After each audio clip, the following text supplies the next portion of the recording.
ഈ ഭൂമി വാഴുന്നത് സാത്താനാണ്, പിശാചാണ്. അതുകൊണ്ടാണ് കണ്ണുതിരികളും നിലവിളികളും മതത്തിന്റെ പേരുള്ള സ്പർദ്ധകളും രാഷ്ട്രീയ ധ്വംസനങ്ങളും ഈ ലോകമിൽ അങ്ങോളം ഇങ്ങോളം കൈക്കൂലി വാങ്ങി എല്ലാം ജീവിക്കുന്നതിന്റെ കാര്യം എന്തെന്നറിയാമോ? നമ്മൾ സാത്താന്റെ അടിമത്തത്തിൽ കഴിയുന്നത് കൊണ്ടാണ്. എന്നാൽ ഇങ്ങനെ എല്ലാവരും തമ്മിൽ തന്തിക്കൊണ്ട് ദൈവമുണ്ടെന്ന് ആദ്യത്തെ മനുഷ്യൻ അറിയാമായിരുന്നു. ദൈവം ആരെന്നുള്ള തിരിച്ചറിയാനുള്ള കണ്ണ് നഷ്ടപ്പെട്ടെങ്കിലും ആകാശത്തെയും ഭൂമിയെയും കണ്ടപ്പോൾ ഇതിനെ സൃഷ്ടിപ്പാൻ ഒരുവൻ വേണമെന്ന് അവൻ അറിയാമായിരുന്നു.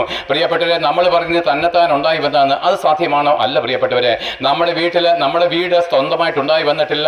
ഇവിടെ അനേകം മലനിരകളുണ്ടല്ലോ. വലിയ മഴയത്ത് കുത്തൊഴുക്കല് കല്ലും മണ്ണും മരങ്ങളും ഒഴുകി വന്ന് അതിന്റെ താഴ്വാരങ്ങളിൽ ഏതെങ്കിലും ഒരു വീട് സ്വയമായിട്ട് രൂപാന്തരം ചെയ്യപ്പെട്ടുവോ? ഇല്ല. ഏത് ഭവനം ചമയ്ക്കുവാനും ഒരു പുരുഷൻ വേണമെങ്കിൽ ഈ ആകാശത്തെയും ഭൂമിയെയും ഭൂമണ്ഡലങ്ങളെയും വിരിപ്പാൻ ഒരുവൻ വേണമായിരുന്നു. അങ്ങനെ സകലത്തിനെ സൃഷ്ടിച്ചതിന് ശേഷമാണ് ദൈവം മനുഷ്യനെ സൃഷ്ടിക്കുന്നത്.